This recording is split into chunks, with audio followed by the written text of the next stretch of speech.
Hello, my name's Molly and I'm a Technocamps delivery officer. The purpose of this video is to introduce you to the 3 block-based programming editors that are referred to in the Introduction to Programming Principles Resources series. These are Scratch, MakeCode for Microbit and Lego Mindstorms. If you haven't done so already, please take some time to watch the introductory video to this series so that you have a clearer idea on what these resources are trying to teach you. So once you've taken some time to do that, we can begin. Scratch, MakeCode for Microbit and Lego Mindstorms are fantastic editors to start writing computer programs. This is because they are block-based and use drag and drop functions to construct computer programs. Let's start with Scratch. If you want to start programming in Scratch, the first thing to do in your browser is to type scratch.mit.edu.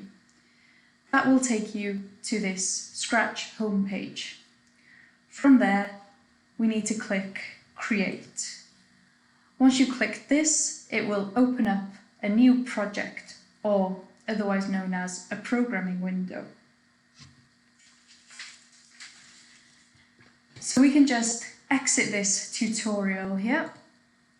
And we are ready. So in this project window, there are a few things that need explaining before we can start programming. The first thing to say is that Scratch is used to create animations, games, and stories.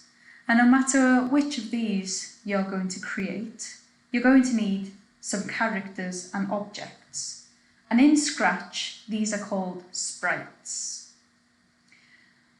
So each time you open a new project in Scratch, the cat sprite, this one here, is automatically added in our sprite library down here. You can add your own sprites by clicking on this cat icon with a plus, and here you can see that it says choose a sprite. So we click on that and we have a whole catalogue of sprites that we can choose from. I think there are up to or nearly 300 to choose from in total, so you're spoiled for choice. So let's have a bear. If you don't want your cat in your story, then you can click on the cat in the library here and click on the dustbin and click on X, and that's got rid of the sprite for you there. Another thing you might need if you're creating an animation, a game or a story is a nice backdrop as opposed to this white plain backdrop that we have here. Can you figure out how to add a backdrop?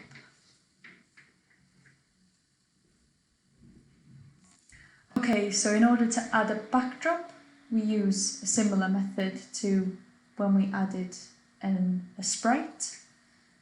Instead, we're going to click on this landscape picture with a plus, and you can see that it says choose a backdrop.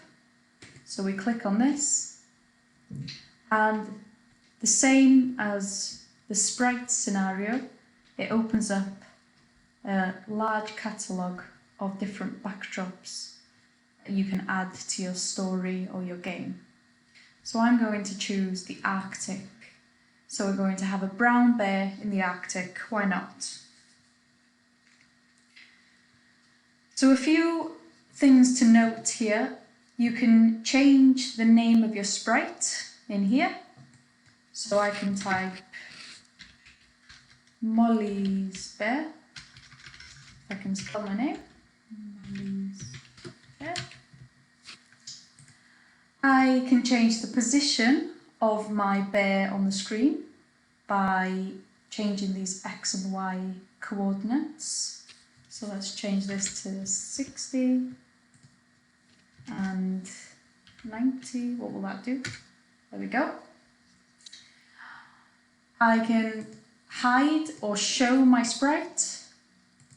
I can change the size of my sprite, so I'm going to reduce it to 50%.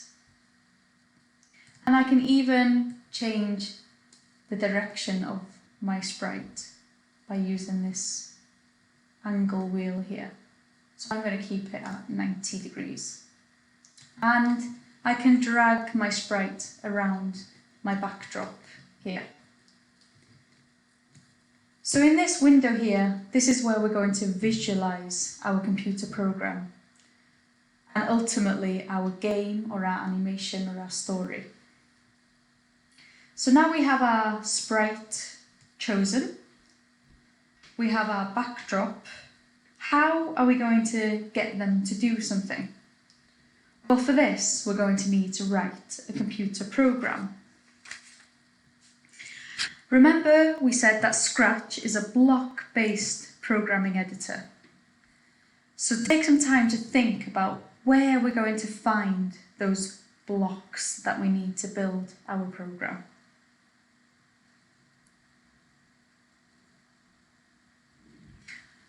Okay, so if you said that we were going to find them listed here on the left-hand side of our window, then you were correct. So here we have a list of blocks, code blocks, instruction blocks, you choose what you would like to call them, to build up our computer program. And you'll notice that these blocks are color-coded and we have the categories on the left-hand side here. So the dark blue blocks here, these control the motions or the movements of our sprite. So all of these dark blue blocks control anything to do with the movements of the sprites. The purple blocks in looks, these control anything visual. So for example, if we wanted our sprites to say hello through a speech bubble, or if we wanted our sprite to change costume, we could do this by using the looks blocks here. The pink blocks, these are sound blocks. So anything to do with sound, we can control them with these pink blocks. The yellow blocks, these are events, and perhaps are the most important blocks in Scratch, because they are used to sense events which trigger programs to run. They're essential for every project in Scratch, because without these, the project or the program wouldn't be able to start. So you'll notice that all of the event blocks nearly have what looks like a hat. And if you were to add one of these event blocks into the program, you couldn't add any code blocks above them because they are capped. So that's a good indicator for you that these blocks are used to trigger a program, and they are used at the start, so at the top of a computer program every time. In orange here, we have control blocks. These blocks are used mainly to apply rules to our computer program, such as repeating a set of instruction blocks a number of times, or adding a wait block so that one action is completed before starting another. The light blue or aqua blocks are called the sensing blocks, and these control any input of information into the computer program.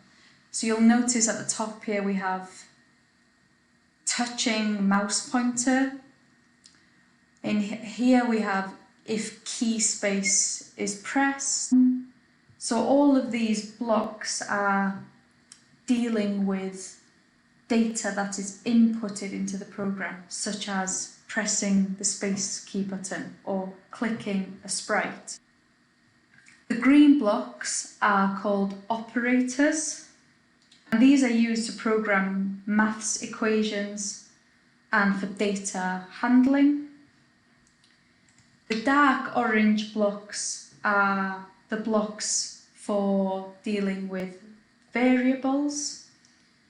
So in here we can create our own variables and control them within the program using the various blocks here. And for more information on creating variables and using variables, refer to the variables videos and workbooks in this series. And finally, we have my blocks, and this is where you can create your own block. And just before finishing this quick introduction to programming in Scratch, imagine we had an event which said when green flag is clicked.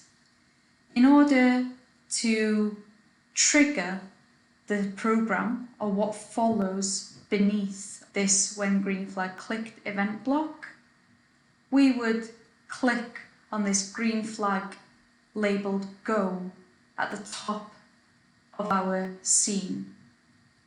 And to stop the program at any point, we would click on the Stop button next to the green flag.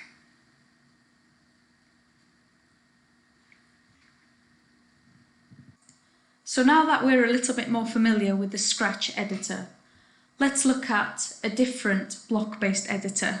Let's look at MakeCode for Microbit.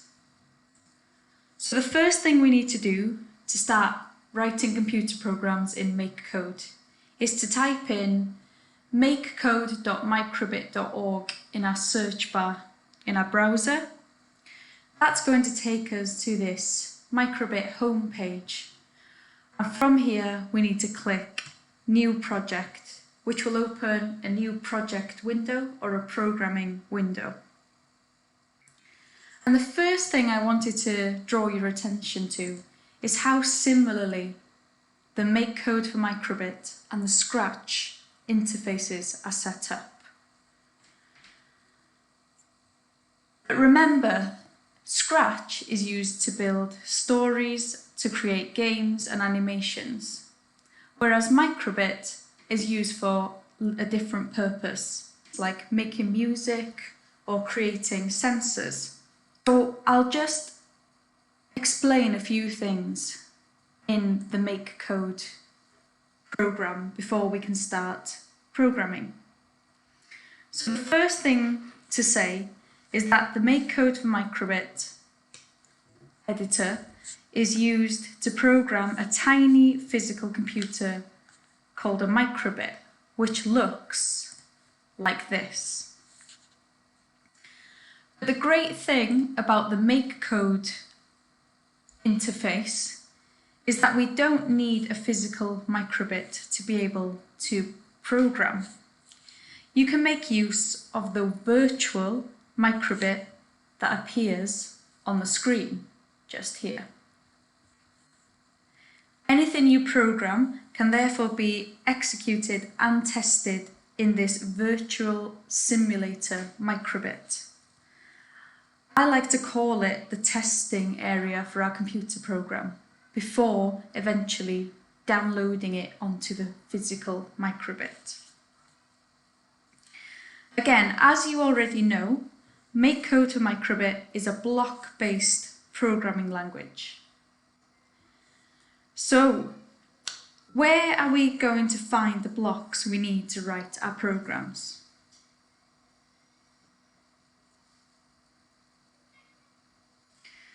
Well, if you said along the left-hand side of the screen, you would be exactly right. And exactly the same as in Scratch, these blocks that we're going to use to build up our computer program are colour-coded and categorised. In the basic category, these are the dark blue blocks, and these control blocks or basic functions and actions. These include our forever and on-start blocks, which are mainly used to prompt or trigger programs, just as the event blocks do in Scratch. So you can see here the on-start and the forever, and we also have functions to display messages, icons and strings using the LEDs. In input, we have the pink blocks, which deal with and process inputted data from sensors. These can be compared to the sensing blocks in Scratch. These blocks can control what to do with inputted data, like the press of a button, sensing of light, or sensing of temperature or motion. The red blocks are the music blocks, which can be used to play music and create music. The LED blocks are the purple blocks and control the lighting up of the 25 LEDs on the microbit display. And with these blocks, we use the X and Y values to display or to program which lights we want to light up. Radio blocks in pink. These are used to transmit and receive data between microbits. The green blocks, or the loop blocks, are the ones that we can add to our computer programs to repeat one or more program instructions or blocks. In logic, the aqua blocks, we can use these to add rules such as if and if-else, and maths calculations. In the variables category, we can make a variable, and this will make available blocks that we can use to control our variables in our programs, just like the variable category in Scratch allows us to do. In maths, this opens up blocks in which we can use numbers, number operations, and maths functions in our computer programs. And we also have some advanced categories that we won't go into in this video.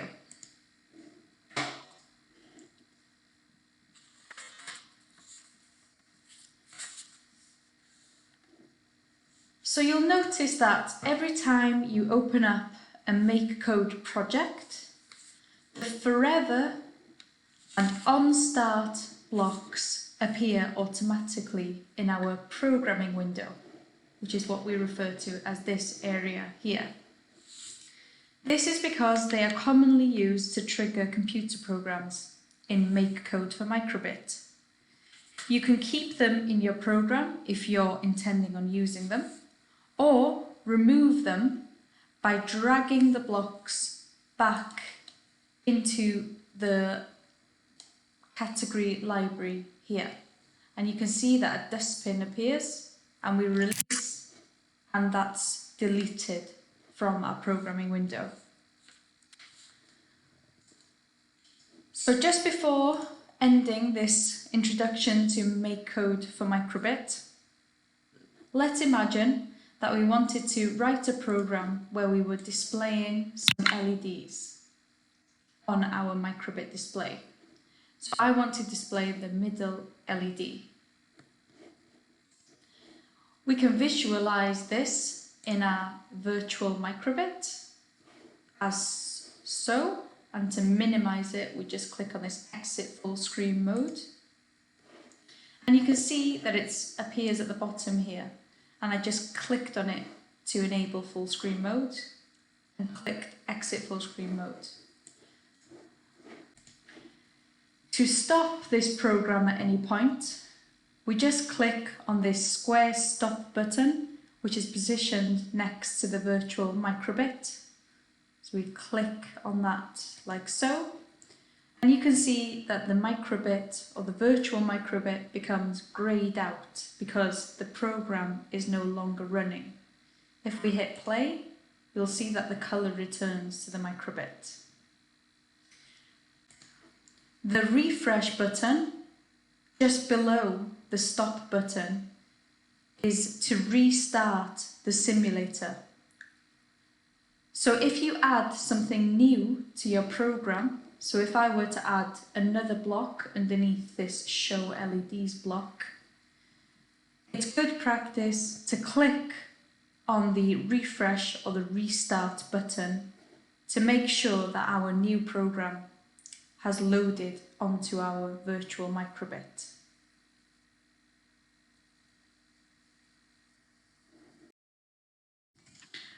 We've reached the end of the Getting Familiar with Block-Based Editors video now. Check out the workbooks and activities following on from this and join me on one of the next videos in this activity.